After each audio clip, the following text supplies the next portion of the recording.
Hamas ഗസയിൽ നിന്ന് മാറിയാൽ ഇസ്രായേലിൽ കൂട്ട നിലവിളി ഉയരുമെന്ന് ചില പ്രാദേശിക റിപ്പോർട്ടുകളിലൊക്കെ സൂചന കാണുന്നു.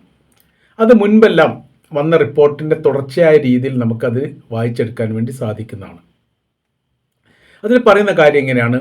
യുദ്ധത്തിനിടെ പിടികൂടപ്പെട്ട ഒരുപാട് സൈനികരും അവരുടെ കയ്യിൽ നിന്ന് പിടിച്ചെടുക്കപ്പെട്ട ആയുധങ്ങളും മരണപ്പെട്ട സൈനികരുടെ മൃതദേഹങ്ങളും ഇപ്പോഴും ഗസയിലെ ഹമാസിൻ്റെ കൈവശത്തിലുണ്ട്.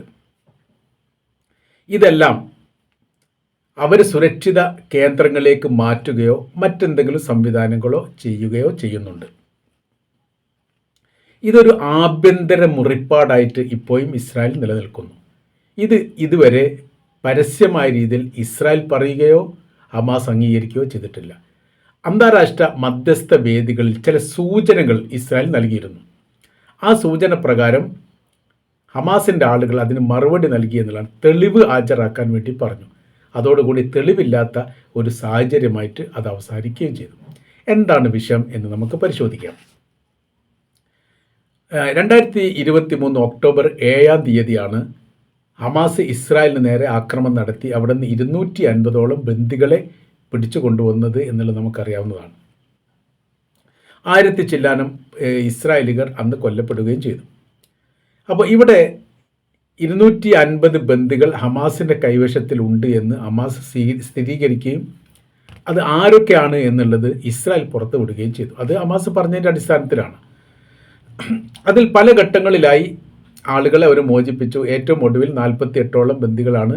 20 ജീവനുള്ളവരും 24 അല്ലെ 28 അങ്ങനെ 48 28 മരണപ്പെട്ട ബന്ദികളുടെ മൃതദേഹവുമാണ് ഹമാസിൻ്റെ കൈവശത്തിലുള്ളത്. ഈ 28 മൃതദേഹം എന്ന് പറഞ്ഞാൽ വ്യത്യസ്ത സാഹചര്യങ്ങളിലും സമയങ്ങളിലും ഇസ്രായേൽ ബോംബ് സ്ഫോടനം നടത്തിയിട്ട് കൊലപ്പെടുത്തിയതാണ്.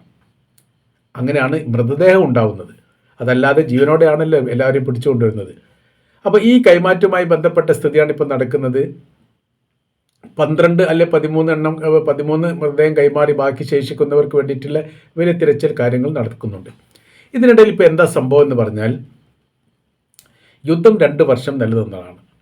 അതിൽ ഖാൻ യൂനിസ്, മധ്യ ഗസ, തെക്ക് വടക്കൻ ഗസയുടെ ഭാഗങ്ങളിലൊക്കെ അതിശക്തമായിരിക്കുന്ന യുദ്ധങ്ങളും പ്രതിരോധങ്ങളും ഏറ്റുമുട്ടലുകളും നടന്നിട്ടുണ്ട്. ഇതിൽ ഹമാസിൻ്റെ ആളുകളും ഫലസ്തീനുകളും കൊല്ലപ്പെട്ടത് നമുക്കറിയാം. ഹമാസിൻ്റെ ആളുകൾ എന്ന് പറഞ്ഞാൽ ഫലസ്തീനുകളെല്ലാം അല്ലെങ്കിൽ ഗസക്കാരെല്ലാം ഹമാസിൻ്റെ ആളുകളായിട്ടാണ് ഇസ്രായേൽ കാണുന്നത്. പക്ഷേ ഹമാസിൻ്റെ പോരാളികൾ തന്നെ ഒരുപാട് പേർ കൊല്ലപ്പെടുകയും അതിൻ്റെ നേതാക്കന്മാർ കൊല്ലപ്പെട്ട വിവരങ്ങളൊക്കെ ഔദ്യോഗികപരമായിട്ട് സ്ഥിരീകരിക്കപ്പെട്ടതാണ്. തിരിച്ച് ഇങ്ങോട്ട് പറയുന്ന സമയത്ത് പല ഘട്ടങ്ങളിലും ഇസ്രായേൽ സൈനികരെ കാണാതാവുന്നു അല്ലെങ്കിൽ പിടികൂടപ്പെടുന്നു. അതായത് ഹമാസ് പിടികൂടപ്പെടുന്നു, ചിലവർ വെടിയേറ്റും മരണപ്പെടുന്നു, മരണപ്പെട്ടവരുടെ മൃതദേഹം തിരിച്ചു കൊടുക്കാതാകുന്നു. അങ്ങനത്തെ ഒരുപാട് വിഷയങ്ങൾ ഗസക്കകത്ത് നടന്നിട്ടുണ്ട്. ഇത് കൃത്യമായിരിക്കും തെളിവോട് കൂടിയിട്ട് പറയാൻ വേണ്ടിയിട്ട് ഇസ്രായേലിന് പേടിയുണ്ട്, ഭയപ്പാടുണ്ട്. തെളിവില്ലാത്ത രീതിയിൽ അത് ഹമാസ് ഒട്ട് അംഗീകരിക്കുകയില്ല. അങ്ങനത്തെ കുറേ വിഷയങ്ങൾ ഇതിൽ നിൽക്കുന്നു. ഇവരെ മോചിപ്പിക്കുന്നതുമായിട്ട് ബന്ധപ്പെട്ട് ഒരു ചർച്ചയാവാം എന്ന് ആദ്യഘട്ടത്തിൽ ഇതിൻ്റെ മധ്യസ്ഥ ചർച്ചയോടനുബന്ധിച്ച് ഇസ്രായേൽ പറഞ്ഞിരുന്നു. പക്ഷേ ഗസയിൽ നിന്നുള്ള ഹമാസ് അതിന് പ്രതിരോധം ഉണ്ടാക്കി തെളിവ് ഹാജരാക്കണമെന്ന് പറഞ്ഞപ്പോൾ അവരുടെ കയ്യിൽ തെളിവുകളൊന്നും ഉണ്ടാവില്ല. കാരണം യുദ്ധം നടക്കുന്നതിനിടയിൽ ഈ സൈനികരെ തട്ടിക്കൊണ്ടുപോകുന്നതുമായി ബന്ധപ്പെട്ട കാര്യത്തിന് വീഡിയോ സഹിതം തെളിവുണ്ടാക്കുക എന്ന് പറഞ്ഞാൽ പ്രയാസമാണ്. വെപ്രാളത്തിലാണ് ഈ യുദ്ധം എന്ന് പറഞ്ഞാൽ തന്നെ ഏറ്റുമുട്ടലാണ്, അല്ലെങ്കിൽ മരണം മുഖാമുഖം കണ്ടുകൊണ്ടുള്ള പ്രവർത്തനമാണ് യുദ്ധം എന്ന് പറയുന്നത്. അതിനിടയിൽ ഫോട്ടോ വീഡിയോ എടുക്കുക എന്ന് പറഞ്ഞാൽ വലിയ പ്രയാസമുള്ള കാര്യമാണ്, നടക്കില്ല. അങ്ങനെ തെളിവില്ലാത്ത രീതിയിൽ അവർ മൗനം പാലിക്കപ്പെട്ടു പോയി. എന്നാൽ അവരുടെ ബന്ധുക്കൾ പല ഘട്ടങ്ങളിലും ഇസ്രായേൽ ഗവൺമെൻറ്റിനോട് ഈ കാര്യങ്ങൾ പറഞ്ഞു. ഞങ്ങളുടെ ആളുകൾ ഗസയിൽ പോയിട്ടുണ്ട് യുദ്ധത്തിന് വേണ്ടിയിട്ട്, പക്ഷേ അവരെ വിവരങ്ങളൊന്നുമില്ല, തിരിച്ചു വന്നിട്ടില്ല, അവരവിടെ ഉണ്ടോ എന്നുള്ളതിന് വിവരം അറിയുന്നില്ല എന്നതുമായിട്ട് ബന്ധപ്പെട്ട് ഇവർ തമ്മിൽ കുറേ വിഷയങ്ങളൊക്കെ ഉണ്ടായിട്ടുണ്ട്.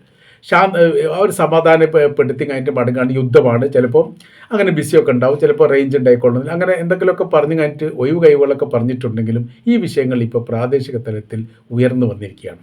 അഥവാ യുദ്ധത്തിന് പോയിരിക്കുന്ന ഇസ്രായേലിൻ്റെ സൈനികർ, IDF ആളുകൾ പിടിക്കപ്പെട്ടവരും മരണപ്പെട്ടു പോയ ആൾക്കാർ ഇനിയും ഹമാസിൻ്റെ കൈവശത്തിലുണ്ട് എന്നുള്ളതാണ്. ഇപ്പോൾ ആയുധം വെച്ചിട്ട് ഹമാസ് കീഴടങ്ങണം എന്ന് ശക്തമായിരിക്കുന്ന പ്രസ്താവനകളൊന്നും ഇസ്രായേലിൻ്റെ ഭാഗത്ത് ഇപ്പോൾ ഉണ്ടാവുന്നില്ല. അത് ആദ്യം തന്നെ അമേരിക്ക ഈ കാര്യം ഏകദേശം മനസ്സിലാക്കിയിട്ടായിരിക്കും അവർ പറഞ്ഞിരിക്കുന്നത്. താൽക്കാലികമായിട്ട് ഹമാസ് തുടരട്ടെ, എന്നിട്ട് അതിന് ശേഷം നമുക്ക് ആലോചിക്കാം എന്നുള്ളത്.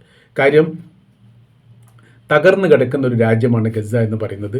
ആ പ്രദേശത്തിലേക്ക് ജനങ്ങൾ എന്ത് ചെയ്യണമെന്നും അറിയാതെ രീതിയിൽ വൈകാരികമായിട്ടാണ് പല വിഷയത്തിലും ഇടപെടുന്നത്. അതിലൊരു നിയന്ത്രണമില്ലെങ്കിൽ അവിടെ വലിയ രീതിയിലുള്ള ആഭ്യന്തര പ്രശ്നങ്ങളും വിഷയങ്ങളും കലാപങ്ങളൊക്കെ ഉണ്ടാവാൻ സാധ്യതയുണ്ട്. അങ്ങനെ വരുന്ന സമയത്ത് ഒരു ഭരണ സംവിധാനങ്ങൾ അവരെ നിയന്ത്രിക്കുന്നത് ഉചിതമാണ് എന്ന് പറഞ്ഞു. അതിനുശേഷമാണ് ഇസ്രായേൽ കുറച്ചുകൂടി മയപ്പെട്ടത്. അതിൻ്റെ ഈ ഉദ്ദേശം അതിലുണ്ട് എന്നാണ് മനസ്സിലാക്കുന്നത്. കാര്യം ഇതിൻ്റെ ഇടയിൽ പിടിക്കപ്പെട്ടിരിക്കുന്ന സൈനികരെ വിട്ടുകിട്ടാൻ വേണ്ടിയിട്ട് ഹമാസ് ഇല്ലെങ്കിൽ, അതായത് ഹമാസ് ആയുധം വെച്ച് കീഴടങ്ങി അവർ അപ്രത്യക്ഷരായി, അല്ലെങ്കിൽ ആയുധം വെക്കാത്ത രീതിയിൽ അവർ ഈ വിഷയത്തിൽ ഇടപെടാത്ത രീതിയിൽ മാറി നിൽക്കുന്ന ഒരു സാഹചര്യം വന്നാൽ പിന്നീട് ഇത് ആരോട് ചോദിക്കും എന്നൊരു ചോദ്യം പ്രസക്തമാണ്. കാര്യം ഹമാസ് ഏതെന്നും ഗസക്കാരേതെന്നും ഇപ്പോഴും വേർതിരിഞ്ഞിട്ടില്ല. ലോകത്തിന് ആർക്കും അത് പറയാൻ വേണ്ടി സാധിക്കുകയില്ല. അതാണ് ഏറ്റവും വലിയ വിഷയം. അവർ സൈനികരെ പോയി മുഖം മറച്ചുകൊണ്ടാണ് യുദ്ധമുന്നണിയിൽ ഉണ്ടാകുന്നത്. അതുകൊണ്ട് തന്നെ അവർ ആരാണെന്ന് ആർക്കും അറിയാൻ വേണ്ടി സാധിക്കുകയില്ല. മറ്റുള്ള ലോക രാജ്യത്തിലെ സൈനികരെ പോലെ മുഖം പുറത്ത് കാട്ടിക്കൊണ്ട് ആക്രമിക്കുന്ന രീതിയിലോ അല്ലെങ്കിൽ യുദ്ധം ചെയ്യുന്ന പ്രവർത്തനങ്ങളോ ഹമാസ് ചെയ്യാറില്ല. അതുകൊണ്ട് അവർ എങ്ങനെയെന്നുള്ള പെട്ടെന്നൊരു സുപ്രഭാതത്തിൽ ഹമാസിൻ്റെ ഏതെങ്കിലും ഒരു നേതാക്കന്മാർ ഞങ്ങളിതാ സൈനിക ആയുധം വെക്കുന്നില്ല, പക്ഷേ ഞങ്ങൾ കീഴടങ്ങുന്നില്ല, ഞങ്ങളുടെ എല്ലാവിധ സേവന പ്രവർത്തനം ഗസയിൽ അവസാനിപ്പിക്കുന്നു ഒരു പ്രസ്താവന ഇറക്കുന്നതോടുകൂടി അത് അവസാനിച്ചു. അപ്പോൾ പിന്നെ ഹമാസ് എന്ന് പറയുന്ന സംവിധാനമല്ല. വേണമെങ്കിൽ ഹമാസ് പിരിച്ചു വിട്ടു എന്ന് വേണമെങ്കിൽ അവർക്ക് പറയാൻ വേണ്ടി പറ്റും.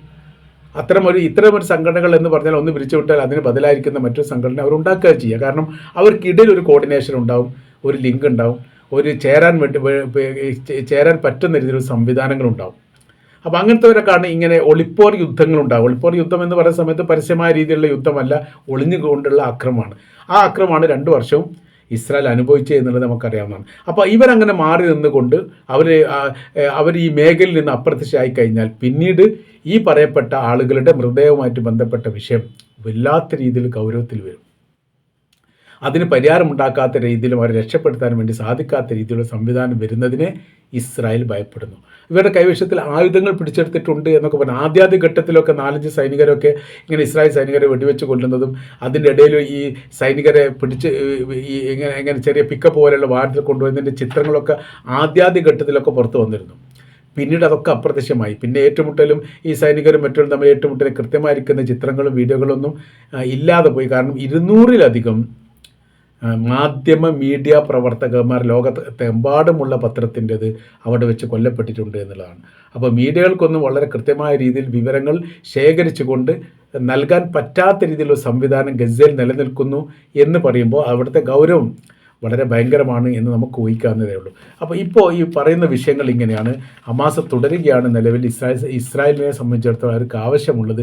കാര്യം ഒരു ഘട്ടം കഴിഞ്ഞാൽ ശാന്തമായിരിക്കുന്ന ഒരു അന്തരീക്ഷ സ്ഥിതികളും വന്നാൽ ഈ ഒരു കാര്യം ഇസ്രായേൽ ചോദിക്കാൻ സാധ്യതയുണ്ട് എന്നുള്ളതാണ്. ഈ സാധ്യത മനസ്സിലാക്കിയിട്ടാണ് ഹമാസിൻ്റെ നേതാവായിരിക്കുന്ന യഹിയ സിൻവാറിൻ്റെ മൃതദേഹം ഇസ്രായേൽ വിട്ടു നൽകാത്തത് എന്നും പറയുന്നു. ഈ ചർച്ചയോടനുബന്ധിച്ച് തന്നെ ഈജിപ്ത് നടത്തിയ ചർച്ചയിലും യഹിയ സിൻവാറിൻ്റെ മൃതദേഹം വിട്ടു നൽകണമെന്ന് ആവശ്യപ്പെട്ടതാണ്. നൽകില്ലെന്ന് അവർ പറയുകയും ചെയ്തിട്ടുണ്ട്. അങ്ങനത്തെ ഒരു വിഷയങ്ങൾ ഈ വിഷയവുമായിട്ട് ബന്ധപ്പെട്ട് ഇപ്പോൾ കണിശമായി തന്നെ നിലനിൽക്കുന്നു എന്നുള്ളത് ഒരു യാഥാർത്ഥ്യമാണ്.